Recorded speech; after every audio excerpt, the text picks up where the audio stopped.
in the eye of the storm. The eye of the storm. Think about that. Success in the eye of the storm. Okay? Now, when we look at a hurricane or we look at something like that, we think that there's chaos, right? Aubrey, what's happening in the eye of the storm? Matter of fact, Aubrey, come on and sit up here with me. Come on, boss lady. So, when we think about the eye of the storm, what comes to mind, right? Are we thinking chaos? Like, do you want my true opinion or what I think? What do you think? What I think is the obstacle is the way. Okay. Do you think that the eye of the storm is the best part of the storm to be in? Yeah. You do? I do. Why? Because you get a real view of everything that's going on. I like that. You have to be willing to actually step back and look. Use the mic. There you go. Mm-hmm. You have to be willing to step back and take a look and remove yourself. And I think being in the middle of that is very impactful. The storms that you faced in life, okay, where have you found yourself being the most calm? Is it in the eye or is it on the outside? Me personally, I am most calm in the eye. That is when I rise to the occasion and I can truly focus. Right. It's after is when I hit disaster. Okay. So I want you guys to catch this here. This is very, very important. The best place to be sometimes is in the eye of the storm. Why? Because it's the calmest part of the storm. Look this up. Any type of hurricane that you see on, when the weatherman is showing, right, on whatever Tron or whatever it is, and you look at the eye of the storm, there's no winds or anything like that that's going crazy inside the eye. It's everything that's happening on the outside, right? So you are not of the storm, right? You're just in it. You're just in it, okay?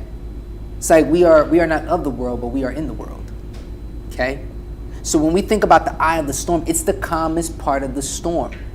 It's the less winds that's happening. It's the less rain that's happening versus what's happening on the outside of it is total chaos, okay? So I'm going to read something to you, okay? And I want everybody to repeat after me. Stay calm. Stay calm.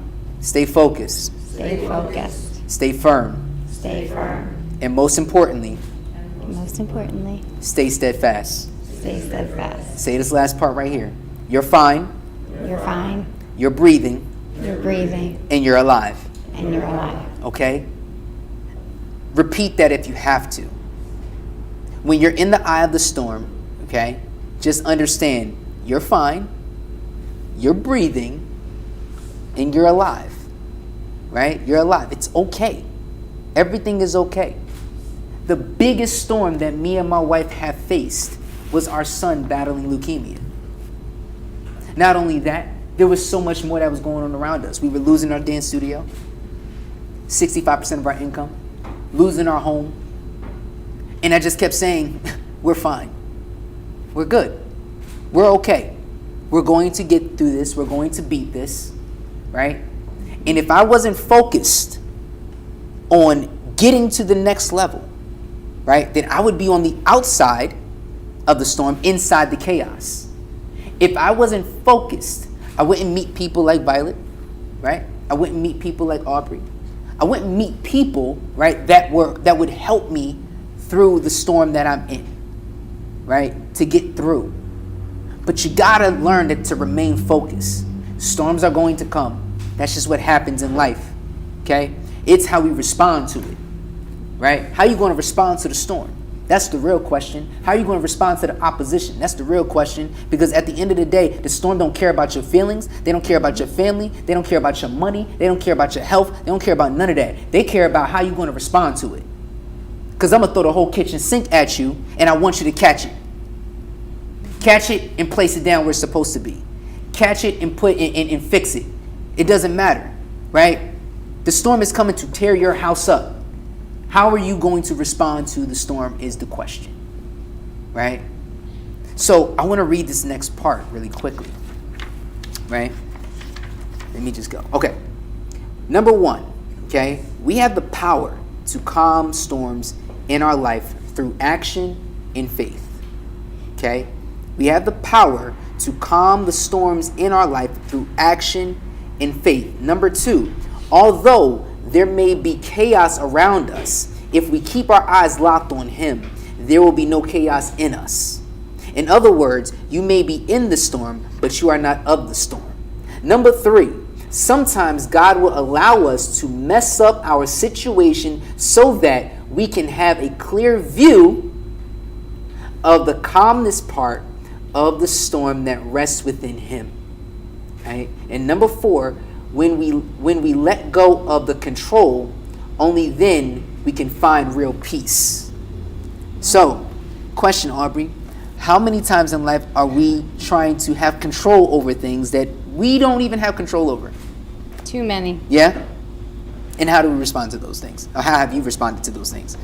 I've learned to surrender. Yeah. Okay. And have unwavering faith. Otherwise, you're just living in worry and chaos. Yeah. And it's not worth it. Yeah, absolutely. Absolutely. How do you teach your kids to, to deal with any type of chaos that comes in their life? Like we like you said earlier, we try to be examples for our children. I teach my kids kind of the same mechanisms I use for myself. Meditation, relaxation, putting yourself first. Because if you don't learn as a child to put yourself first, you turn into an adult who doesn't. Wow. Yeah, absolutely. I love it. I love it. Ladies and gentlemen, give it up for boss lady, Miss Aubrey right here.